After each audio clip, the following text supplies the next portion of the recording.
നമ്മുടെ നാട്ടിൽ എല്ലാ മതങ്ങളുടെ ഉത്സവങ്ങൾക്കും ഏത് പൊതുപരിപാടികൾക്കും ഏതൊരു ആഘോഷത്തിനും വിവാഹ വീടുകളിൽ പോലും ഉപയോഗിക്കുന്ന ഒന്നാണ് ലൗഡ് സ്പീക്കർ.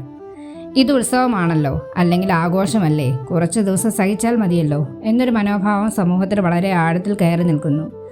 എന്നാൽ നിയമത്തിൻ്റെ കാഴ്ചപ്പാട് അത്ര ലളിതമല്ല. കാരണം ഇന്ത്യയിലെ നിയമം വളരെ വ്യക്തമായി പറയുന്നത് ആർക്കും സ്വന്തം വിശ്വാസം ആഘോഷിക്കുകയും സ്വന്തം മതം അനുഷ്ഠിക്കുകയും ആചാരം പാലിക്കുകയും ഉത്സവം നടത്തുകയും ഒക്കെ ചെയ്യാം. പക്ഷേ അതിൻ്റെ പേരിൽ മറ്റൊരാളുടെ വീട് നടുങ്ങുന്ന രീതിയിൽ ശബ്ദമുണ്ടാക്കാനോ, കുട്ടികളുടെ പഠനം തകർക്കാനോ, രോഗിയെ ഉറങ്ങാൻ അനുവദിക്കാതിരിക്കാനോ, മറ്റൊരാളുടെ വീട്ടിലെ വയോധികരെ മുഴുവൻ രാത്രി ബുദ്ധിമുട്ടിക്കാനോ, മറ്റൊരാളുടെ സമാധാനവും ആരോഗ്യവും നശിപ്പിക്കാനോ ആർക്കും നിയമപരമായ അവകാശമില്ല എന്നതാണ്. ഇന്ന് ഈ വീഡിയോയിൽ നമുക്ക് വളരെ ലളിതമായി മനസ്സിലാക്കേണ്ടത് ശബ്ദമാലിന്യം സൃഷ്ടിക്കുന്ന മതപരമായ ഉത്സവമായാലും പൊതുപരിപാടിയായാലും മൈക്ക് വെച്ച് നടത്തുന്ന ആരാധനാ പരിപാടിയായാലും റോഡിലൂടെ പോകുന്ന ഘോഷയാത്രയായാലും രാത്രിയിലുടനീളം നടക്കുന്ന ഗാനമേളയായാലും ഇടവിടാതെ നടക്കുന്ന പടക്ക പ്രയോഗമായാലും അതൊന്നും നിയമത്തിന് മുകളിലുള്ള കാര്യങ്ങളല്ല എന്നതാണ്. ആഘോഷിക്കാനുള്ള അവകാശം ഒരു പൗരാവകാശമാകാം, പക്ഷേ മറ്റൊരാളുടെ ജീവിതം അസഹ്യമാക്കാനുള്ള അവകാശം ഒരു നിയമവും നൽകുന്നില്ല. അതുകൊണ്ട് തന്നെ ഒരു സാധാരണ പൗരന് ശബ്ദമാലിന്യത്തിനെതിരെ എതിർപ്പ് പറയാനുള്ള അവകാശം ശക്തമായ ഒരു അവകാശം തന്നെയാണ്.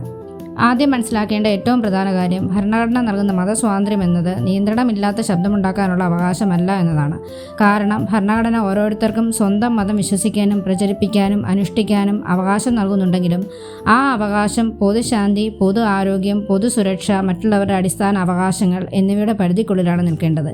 അതായത് ആർക്കും ഇത് മതപരിപാടിയാണെന്നതുകൊണ്ട് എനിക്കിഷ്ടമുള്ളത്ര ശബ്ദം ഉണ്ടാക്കാം എന്ന് പറയാൻ കഴിയില്ല. മതാചാരം സംരക്ഷിക്കപ്പെടും, എന്നാൽ മതാചാരത്തിൻ്റെ പേരിൽ ശബ്ദമാലിന്യം സൃഷ്ടിച്ച് പൊതുജനങ്ങളുടെ ആരോഗ്യവും സമാധാനവും തകർക്കുന്ന പ്രവർത്തനം നിയമപരമായ സംരക്ഷണം നേടില്ല എന്നതാണ് കോടതികൾ പലവട്ടം വ്യക്തമാക്കിയിട്ടുള്ള അടിസ്ഥാന തത്വം. കാരണം രാത്രി 10 മണി മുതൽ രാവിലെ 6 മണി വരെ ലൗഡ് സ്പീക്കർ, മൈക്ക്, പൊതു ശബ്ദ പ്രക്ഷേപണ ഉപകരണങ്ങൾ എന്നിവ ഉപയോഗിക്കുന്നതിൽ കർശനമായ നിയന്ത്രണങ്ങൾ നിയമം കൊണ്ടുവന്നിട്ടുണ്ട്. അതുകൊണ്ട് രാത്രി 10 കഴിഞ്ഞിട്ടും മൈക്ക് മുഴങ്ങുകയും പ്രഖ്യാപനങ്ങൾ തുടരുകയും പ്രഭാഷണങ്ങൾ നടക്കുകയും ഗാനമേള തുടരുകയും മതപരമായ ശബ്ദ പ്രക്ഷേപണം തുടരുകയും ചെയ്യുന്നുണ്ടെങ്കിൽ അത് നേരിട്ടുള്ള നിയമലംഘനമാണ്. പലപ്പോഴും സംഘാടകർ പറയുന്ന മറ്റൊരു മറുപടി ഞങ്ങൾക്ക് അനുമതി ഉണ്ട് എന്നതാണ്. എന്നാൽ ഇവിടെ മനസ്സിലാക്കേണ്ട വളരെ പ്രധാനപ്പെട്ട കാര്യം അനുമതി ഉണ്ടെന്നത് നിയമത്തിന് മുകളിൽ പോകാനുള്ള ലൈസൻസ് അല്ല എന്നതാണ്. കാരണം എഴുത്തുപരമായ അനുമതി ഉണ്ടെങ്കിൽ പോലും ആ അനുമതിക്ക് സമയപരിധിയും ശബ്ദപരിധിയും ദിവസപരിധിയും സ്ഥലപരിധിയുമുണ്ട്. ഉപയോഗിക്കുന്ന ഉപകരണങ്ങൾക്ക് നിയന്ത്രണവുമുണ്ട്.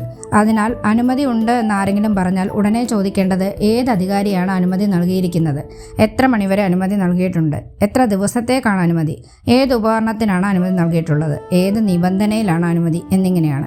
കാരണം അനുമതി എന്നൊരു വാക്ക് കേട്ട് മിണ്ടാതിരിക്കുകയല്ല, മറിച്ച് ആ അനുമതി നിയമപരമാണോ, അതിൻ്റെ നിബന്ധനകൾ പാലിക്കപ്പെടുന്നുണ്ടോ എന്ന് ചോദിക്കാൻ തന്നെ നിയമം നിങ്ങളെ അധികാരപ്പെടുത്തുന്നു. ഇതിനു പുറമെ ശബ്ദം വെറും ബുദ്ധിമുട്ടാണെന്ന രീതിയിൽ മാത്രം കാണാൻ പാടില്ല. കാരണം ശബ്ദത്തിന് നിയമത്തിൽ അളവുണ്ട്. താമസ മേഖലകളിൽ പകൽ സമയത്തിനും രാത്രി സമയത്തിനും പ്രത്യേകം ശബ്ദപരിധി നിശ്ചയിച്ചിരിക്കുന്നു. അതിനു മുകളിലുള്ള ശബ്ദം നിയമപരമായ ശബ്ദമാലിന്യമാണ്. ഇന്ത്യയിൽ ശബ്ദമാലിന്യം നിയന്ത്രിക്കുന്നതിനായി സെൻട്രൽ മലിനീകരണ നിയന്ത്രണ ബോർഡ് അഥവാ CPCB വളരെ വ്യക്തമായ ശബ്ദപരിധികൾ നിശ്ചയിച്ചിട്ടുണ്ട്.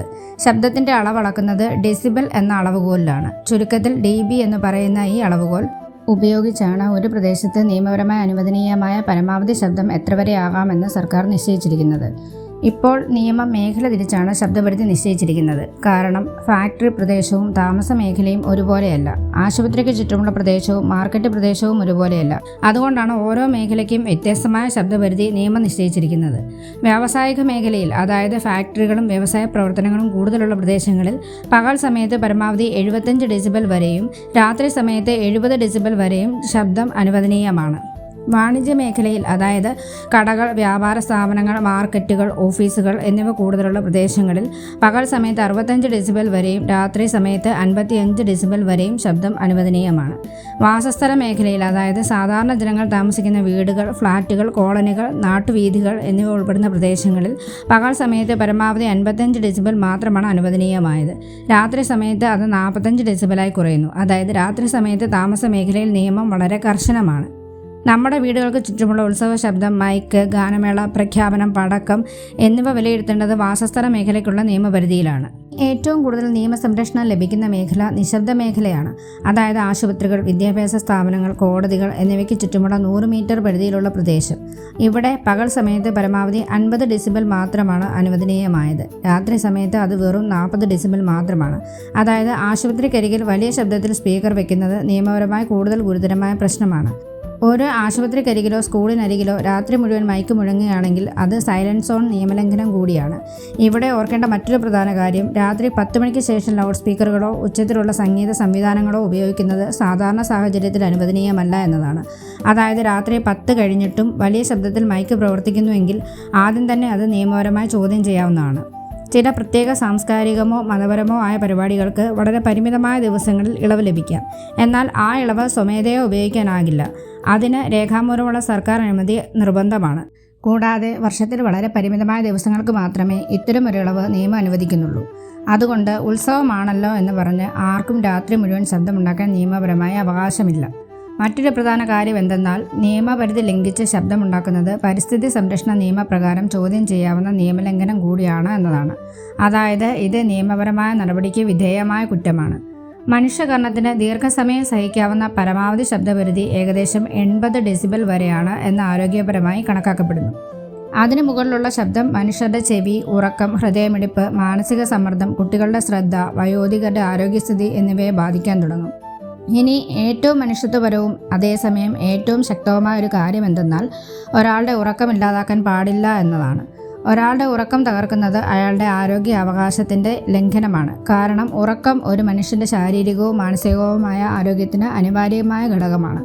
രാത്രി മുഴുവനുള്ള ശബ്ദവും പുലർച്ചെ 4 മണിക്കുള്ള മൈക്കിൻ്റെ ഉപയോഗവും പടക്കങ്ങളുടെ ശബ്ദവും തുടർച്ചയായ സംഗീത ശബ്ദവും എല്ലാം നേരിട്ട് മനുഷ്യരുടെ ആരോഗ്യത്തെ ബാധിക്കുന്ന കാര്യങ്ങളാണ്. പ്രത്യേകിച്ചും രോഗികൾ, വയോധികർ, കുട്ടികൾ, ഗർഭിണികൾ, പരീക്ഷ എഴുതുന്ന വിദ്യാർത്ഥികൾ, രാത്രി ജോലി ചെയ്യുന്നവർ, ഹൃദ്രോഗികൾ, മാനസികാരോഗ്യ പ്രശ്നമുള്ളവർ എന്നിവർക്കിത് വളരെ ഗുരുതരമായ പ്രശ്നങ്ങളുണ്ടാക്കും. ഇതുപോലെ തന്നെ ആശുപത്രികൾ, സ്കൂളുകൾ, വിദ്യാഭ്യാസ സ്ഥാപനങ്ങൾ, കോടതികൾ, വാസസ്ഥലങ്ങൾ എന്നിവയ്ക്കടുത്ത് ശബ്ദ നിയന്ത്രണം കൂടുതൽ കർശനമാണെന്ന കാര്യം പ്രത്യേകം മനസ്സിലാക്കണം. കാരണം ആശുപത്രിക്ക് സമീപം രോഗികൾക്ക് വിശ്രമം അത്യാവശ്യമാണ്. സ്കൂളിന് സമീപം വിദ്യാർത്ഥികൾക്ക് പഠനത്തിനുള്ള ശാന്തമായ സാഹചര്യം അത്യാവശ്യമാണ്.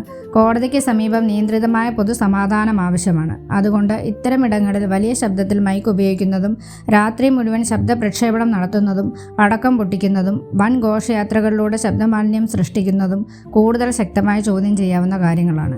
പല ഉത്സവങ്ങളിലും ശബ്ദം മാത്രമല്ല പ്രശ്നം. റോഡ് തടയലും പൊതുവഴി കയ്യേറലും ആംബുലൻസ് തടസ്സപ്പെടുത്തലും ജനസഞ്ചാരം തടസ്സപ്പെടുത്തലും ഒക്കെ ഉണ്ടാകാറുണ്ട്. ഇതൊക്കെ വലിയ നിയമലംഘനങ്ങളാണ്. കാരണം ഒരു മതപരമായ ഘോഷയാത്രയാണെങ്കിലും പൊതുപരിപാടിയാണെങ്കിലും ഉത്സവമാണെങ്കിലും പൊതുവഴി പൂർണ്ണമായി പിടിച്ചടക്കി സാധാരണ ജനങ്ങളുടെ യാത്ര തടയാനും രോഗികളെ ആശുപത്രിയിൽ എത്തിക്കുന്നത് തടയാനും ആംബുലൻസിന് പോകാൻ പറ്റാത്ത അവസ്ഥ ഉണ്ടാക്കാനും കുട്ടികൾക്ക് സ്കൂളിൽ പോകാൻ പറ്റാത്ത അവസ്ഥ സൃഷ്ടിക്കാനും നിയമം ഒരിക്കലും അനുമതി നൽകുന്നില്ല.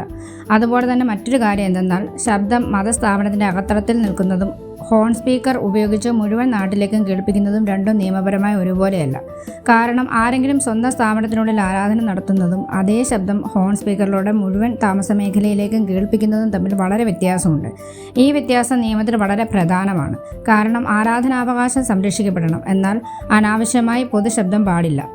ഇതുപോലെ തന്നെ പലരും മറക്കുന്ന മറ്റൊരു പ്രധാന വിഷയമാണ് പടക്ക ശബ്ദം. കാരണം മൈക്ക് മാത്രമല്ല, പടക്കവും ശബ്ദമാലിന്യ നിയമത്തിന് അകത്ത് വരുന്ന കാര്യമാണ്. അമിത ശബ്ദമുള്ള പടക്കവും രാത്രി വൈകി പടക്കം ഉപയോഗിക്കുന്നതും വാസസ്ഥലങ്ങളിൽ അപകടകരമായ രീതിയിൽ പടക്കം ഉപയോഗിക്കുന്നതും ആശുപത്രികൾക്കടുത്ത് പടക്കം ഉപയോഗിക്കുന്നതും തുടർച്ചയായി ശബ്ദമുണ്ടാക്കുന്ന സ്ഫോടനാത്മക പടക്കങ്ങൾ ഉപയോഗിച്ചുള്ള ആഘോഷങ്ങളും നിയമപരമായി ചോദ്യം ചെയ്യാവുന്ന കാര്യങ്ങളാണ്. അതിനാൽ ഇതിനെതിരെ നിങ്ങൾക്ക് പരാതി നൽകാവുന്നതാണ്. അവസാനമായി ഒരൊറ്റ കാര്യം മാത്രം ഓർക്കുക, നിയമം മതത്തെയോ ആഘോഷത്തെയോ വിശ്വാസത്തെയോ എതിർക്കുന്നില്ല. എന്നാൽ നിയമം ഒരിക്കലും നിയമലംഘനത്തെ സംരക്ഷിക്കുകയുമില്ല. അതുകൊണ്ട് ആഘോഷം നടക്കട്ടെ, പക്ഷേ നിയമത്തിനുള്ളിൽ നടക്കണം. മറ്റൊരാളുടെ അവകാശം തകർക്കാതെ വിശ്വാസവും പൊതുശാന്തി നശിപ്പിക്കാതെ ഭക്തിയും ഉണ്ടാകട്ടെ. ഈ വീഡിയോ ഉപകാരപ്പെട്ടെങ്കിൽ ലൈക്ക് ചെയ്യുക, ഷെയർ ചെയ്യുക, സബ്സ്ക്രൈബ് ചെയ്യുക.